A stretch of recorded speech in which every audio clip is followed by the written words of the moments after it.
وَلْتَكُنْ مِنْكُمْ أُمَّةٌ يَدْعُونَ إِلَى الْخَيْرِ وَيَأْمُرُونَ بِالْمَعْرُوفِ وَيَنْهَوْنَ عَنِ الْمُنْكَرِ وَأُولَئِكَ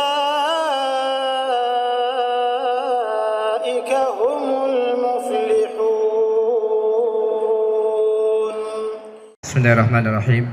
Assalamualaikum warahmatullahi wabarakatuh. Innal hamdalillah nahmaduhu wa nasta'inuhu wa nastaghfiruh wa na'udzu billahi min shururi anfusina wa sayyiati a'malina. May yahdihillahu fala mudilla lahu wa may yudlil fala hadiya lahu. Asyhadu an la ilaha illallah wahdahu la syarika lahu wa asyhadu anna Muhammadan 'abduhu wa rasuluhu la nabiyya ba'da, amma ba'd. Hadirin hadirat jamaah salat zuhur sekalian mujahidin rahimakumullah. Alhamdulillah, pada siang hari ini kembali Allah Subhanahu wa taala takdirkan kita untuk melaksanakan salat zuhur berjamaah di masjid ini. Mudah-mudahan ibadah kita diterima oleh Allah Subhanahu wa taala. Salawat dan salam kita ucapkan kepada baginda Rasulullah sallallahu alaihi wasallam. Hadirin hadirat rahimakumullah, pertemuan yang lalu kita membahas tentang bacaan-bacaan surah-surah yang kita baca setelah Al-Fatihah di dalam salat. Di rakaat yang diperintahkan, dianjurkan oleh Rasulullah sallallahu alaihi wasallam untuk kita baca surah setelah Al-Fatihah, yaitu setelah dua rakaat di sholat subuh rata-rata. Rakaat pertama, rakaat kedua kita juga disunahkan untuk membaca surah setelah Al-Fatihah. Kemudian zuhur di dua rakaat pertama, asar di dua rakaat pertama, maghrib di dua rakaat pertama, begitu juga salat isya di dua rakaat pertama. Pada siang hari ini insyaallah kita akan membahas tentang setelah kita membaca surah, maka pekerjaan selanjutnya dari salat kita adalah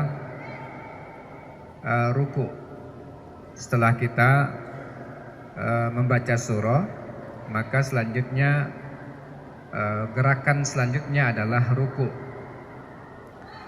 Ruku ini dilakukan oleh kita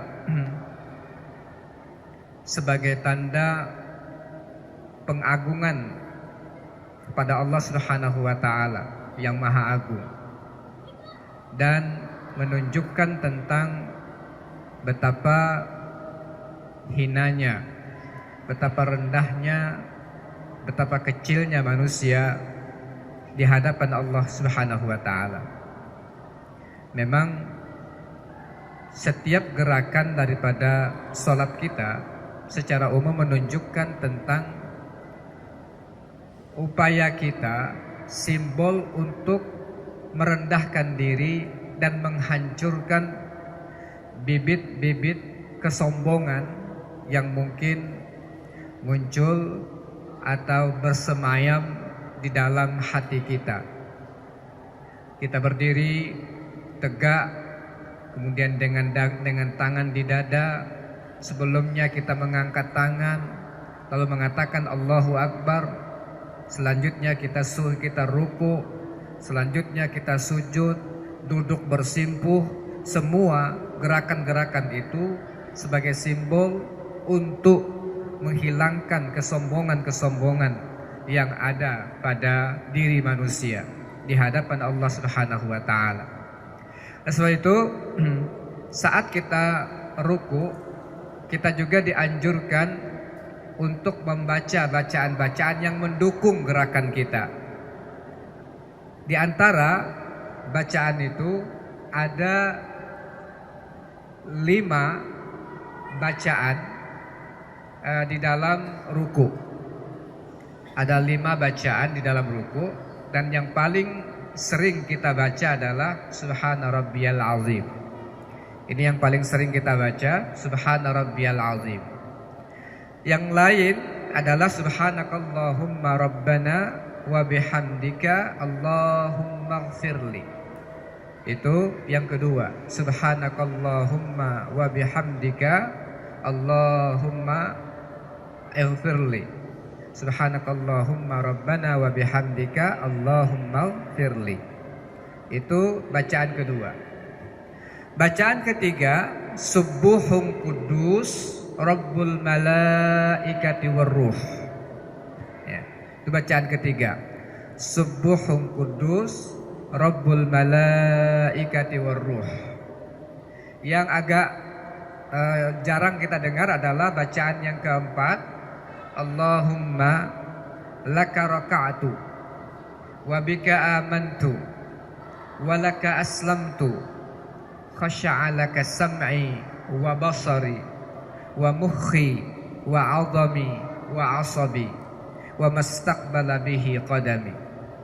Ini agak jarang kita dengar dan mungkin jarang juga kita amalkan, tapi ini bacaan ruku, di antara bacaan ruku yang diajarkan oleh Rasulullah sallallahu alaihi wasallam. Allahumma laka raka'tu wa bika amantu wa laka aslamtu khasha'a laka sam'i wa basari wa mukhi wa 'azami wa 'asabi wa mastaqbala bihi qadami. Dan yang kelima adalah Subhana dzil jabarut. Subhana dzil jabarut wal malakut wal kibriya wal 'azamah. Subhana dzil jabarut wal malakut wal kibriya wal 'azamah. Ini yang diriwayatkan oleh beberapa sumber tentang 5 bacaan ruku yang diajarkan oleh Rasulullah sallallahu alaihi wasallam kepada kita. Yang pertama, Subhana Rabbiyal Azim. Ini dibaca 3 kali, Subhana Rabbiyal Azim, Subhana Rabbiyal Azim, Subhana Rabbiyal Azim. Arti daripada Subhana Rabbiyal Azim, Maha suci Tuhanku yang Maha Agung. Maha suci Tuhanku yang Maha Agung. Coba kita renungkan tentang ketika kita membaca Subhana Rabbi. Subhana Rabbi, Maha suci Tuhanku. Ada kata-kata Subhana Rabbiyal A'la nanti untuk sujud. Ini kata Subhana adalah tanzihullah an kulli naqs. Bagaimana kita menyatakan bahwa Allah terlepas, bebas dari segala kekurangan. Kita menyatakan bahwa Allah Maha sempurna. Dia tidak sedikit pun memiliki kekurangan. Karena itu, dialah yang pantas untuk kita tempatkan ruku kita. Ruku kita hanya diberikan kepada yang Maha sempurna, yang terbebas dari segala kekurangan. Yang lain tidak boleh untuk diberikan simbol ini. Hanya Allah Subhanahu wa ta'ala yang berhak untuk mendapatkan gerakan ini, yaitu ruku. Di saat kita menyatakan hal ini, kita ingin menyatakan bahwa yang pantas untuk disembah, untuk diikuti ajarannya, untuk menjadi petunjuk saat kita menjalani kehidupan adalah Allah Subhanahu wa ta'ala dan perintah Allah Subhanahu wa ta'ala. Itu yang ingin kita nyatakan. Karena semua yang bersumber dari tidak ada kekurangan, pasti yang diturunkan kepada kita pun, ajarannya pun pasti sempurna. Nah, ini kita nyatakan di dalam sholat kita, di dalam ruku kita proklamirkan hal tersebut kepada Allah Subhanahu wa ta'ala, bahwa dia terbebas dari segala kekurangan, dalam arti kita ingin menyatakan bahwa dialah yang maha sempurna. Kita sangat-sangat jauh dari hal tersebut. Kita sangat banyak kekurangannya. Kita sangat banyak kekurangannya. Karena itu kita minta bimbing kepada Allah Subhanahu wa taala. Kita hancurkan segala bibit-bibit kesombongan tersebut dari kita manusia. Hadirin rahimakumullah, selanjutnya yang kedua juga ada kata-kata subhana. Di sini subhanakallahumma rabbana, maha suci Engkau ya Allah Tuhan kami. Wa bihamdika, segala puji bagimu. Allahumma gfirli, ya Allah ampuni daku. Nah, coba kita lihat di sini. Setelah kita menyatakan bahwa Allah lah yang maha sempurna, Allah lah yang tidak ada kekurangannya. Kita banyak kekurangan, pasti kita banyak kesalahan. Setelah kita mengakui yang maha sempurna adalah Allah, tidak ada kekurangan di sisi Allah, kita banyak kekurangan, akui itu dan mohon ampun pada Allah Subhanahu wa taala. Allahumma gfirli. Ya, ini diantaranya. Hari ini kita pelajari 3 dulu bacaan daripada ruku ini. Yang ketiga adalah Subuhun Quddus Rabbul Malaikati Warruh. Subuhun Quddus Rabbul Malaikati Warruh. Maha suci Engkau dari kekurangan dan hal yang tidak pantas untukmu bagi kebesaranmu ya Allah. Kudus, maha suci Engkau dari segala kekurangan ya Allah. Maha suci Engkau dengan kata-kata ungkapan subuh. Kemudian kudus juga maha suci dari segala kekurangan. Rabbul Malaikati Warruh. Kemudian dia adalah Tuhannya para malaikat dan Tuhannya malaikat Jibril. Hadirin hadirat rahimakumullah. Ketiga, bacaan ini menyatakan tentang kemahasucian Allah Subhanahu wa taala dari segala kekurangan.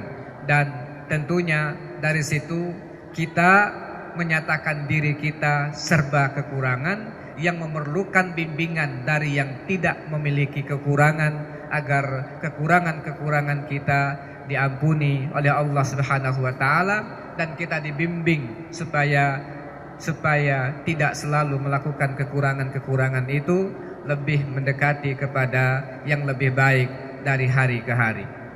Ma'asyiral muslimin, hadirin hadirat rahimakumullah.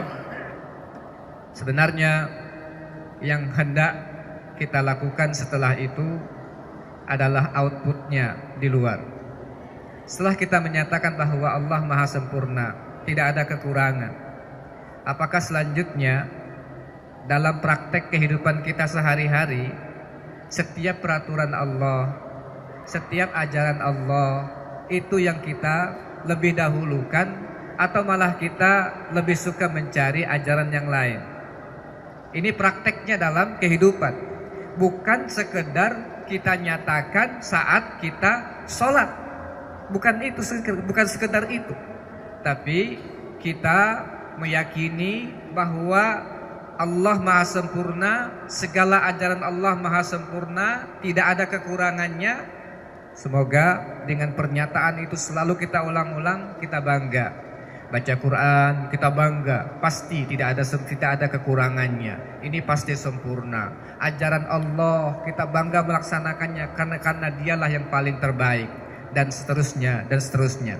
Inilah yang hendak mudah-mudahan bisa terwujud di dalam diri kita, baik pada saat kita menyatakannya maupun dalam praktek kita sehari-hari, yaitu kebanggaan dengan melaksanakan ibadah, kebanggaan saat kita melaksanakan perintah Allah Subhanahu wa taala, dan keyakinan bahwa apapun perintah Allah itulah yang terbaik bagi kehidupan kita dunia ini dan akhirat kelak insyaallah. Demikian aku qauli hadza wa astaghfirullah li wa lakum. Assalamualaikum warahmatullahi wabarakatuh.